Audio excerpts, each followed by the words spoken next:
I'm Jake Thompson, and I'm going to share a poem that I wrote. I went to church as a kid, just like some of you. I went through confirmation, and I sat in that pew, and it went in one ear and out the other. And I didn't believe in it, just like my older brother. I knew love and grace in my mind, but not in my heart. And sin and I were close, but God and I were far apart. My life revolved around girls and what they thought of me.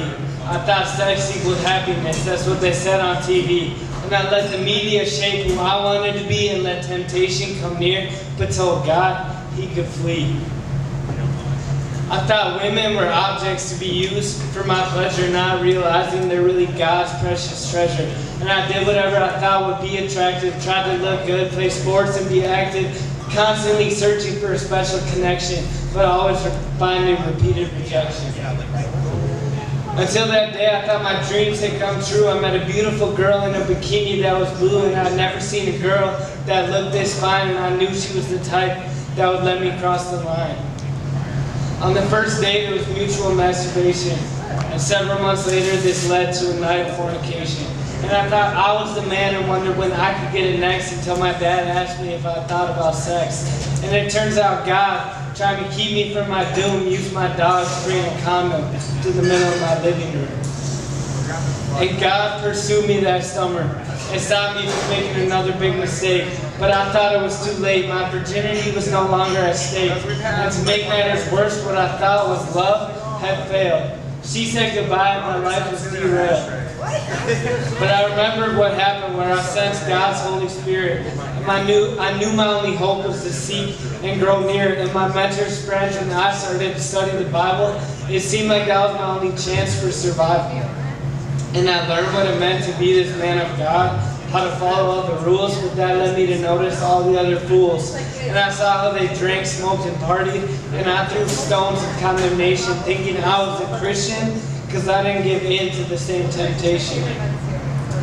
I acted like this good person that could do no wrong, but I gladly would have looked at a girl in a thong. And I cleaned the outside of my cup, said, "In God I trust."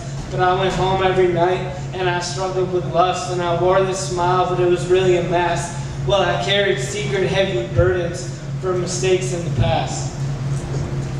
Until that last summer when I was 18, my Bible study group and I took a trip to the mountains. And every night we shared testimonies, and the tears flowed like fountains as I heard the story of the druggie, the depressed, and the kid who chased sex like a dog after a bone. And I realized most of the time the fault wasn't even their own.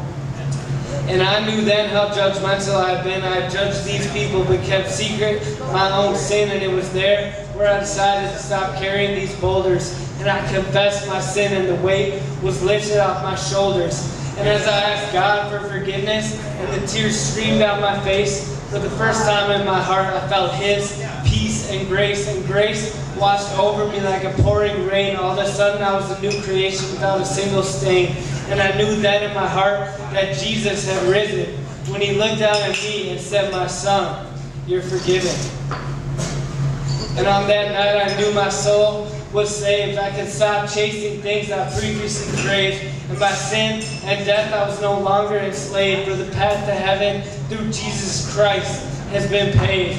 For Jesus said, "I have not come to call the righteous, but the sinners." So those of us who admit our own sin could really be the winners. So I urge you, don't hide your sin in darkness, but bring it into the light. For once it is visible, God can help you with the fight. And I know this because I've seen it take place. And my struggle with lust is now erased, and I found the answers in His words that I read. I've drawn near to God, resisted the devil, and from me He has fled. And God has been doing great things in my life. I can now take joy when I'm faced with strife, because He's taught me to forgive those who do me wrong, because it's to the forgiver of my sins that I belong.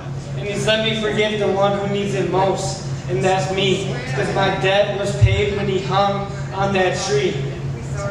And most of all, He's given me a new reason to get out of bed, because for my sins and yours on that cross, He bled. All this to save a sinner from the dead. Now it's not mine, but His kingdom that I want to spread. So I give you my life, Lord.